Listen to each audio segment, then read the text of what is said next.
So about 20 years ago, Joe's father wanted to come start a church.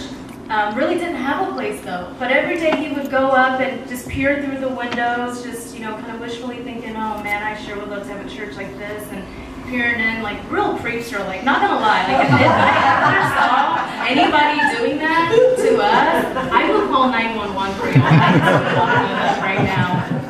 But lo and behold, one day as he was doing that, Reverend Poole from St. Mark happened to be walking by, and well, what do you know? After that day, my father-in-law finally had a place to bring his meager congregation to at least worship, and so they started doing that, no longer worshiping at the home, but had the church. A few years down the road after that happened, and Joe says that he grew up in that youth lounge and that it still smells the same from 20 years ago. I don't know if that's a good thing or a bad thing, but so that's how things progressed. And then one day, my father-in-law had the opportunity to move to Hawaii as they were getting appointed. And I'm looking to you just to make sure that my history is right on this. And at the same time, that Korean congregation that started out at St. Mark UMC at Upper State now had an opportunity to come worship right here at University United Methodist Church, which they did start doing. So it was a Korean-speaking congregation for a really long time, until 2 years ago when Pastor Frank and I came on board, and then we became once again University United Methodist Church, and I became the pastor of the exact same church that my father-in-law had started 24 years ago, essentially. So, I mean, I just get the chills every time I share that, because I'm like, oh my goodness, how did I even get here? I was like supposed to be married to some gangster somewhere, not some pastor. It is just crazy. How did I get here?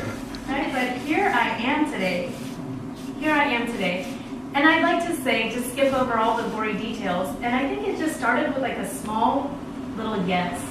And I, like Moses, of course, gave him all the excuses. I still give Pastor Frank the excuse, oh my God, it's my turn to preach again, I hate preaching, I mean, just everything. But I gotta tell you, when you start saying yes, it's not that God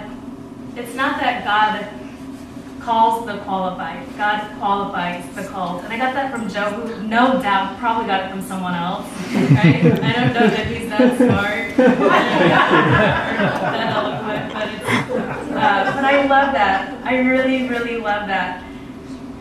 Because God calls you, whether you're qualified or not.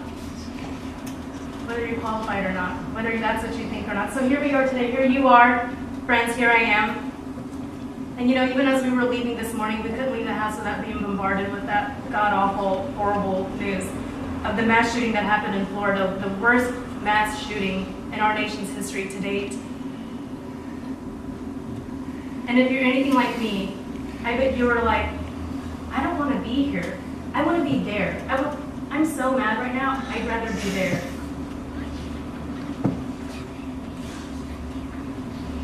But friends, what if today you are right where you need to be? You're right where you need to be. Perhaps God had appointed you to be here for such a time as this. Maybe God had appointed you to be just right here for such a time as this. So friends, what does it mean for you to be here and to truly be present today and in all the moments of your life? And what does it mean to be present in the precipice of change? What does it mean to be present when things are falling apart, things are ambiguous, you're not sure where things are going, things are uncertain? Sometimes Hineni is the audacity to show up, to really show up where you are, to show up where you're present. It's the audacity to be here and to respond. Where are you? Friends, where are you? That's a question that God asked Adam, and that Adam could not respond, here I am.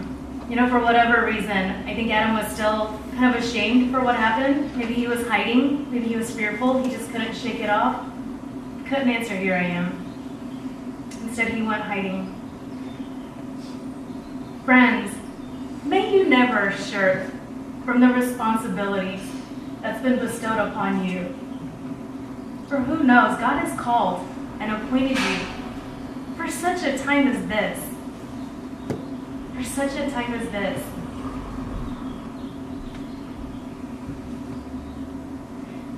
May you keep that in your heart.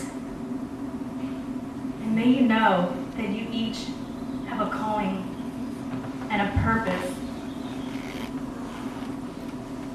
that only you, your unique individual self, can bring. No one else can bring it. And friends, may you always have the courage to say, "Here I am." Let's pray.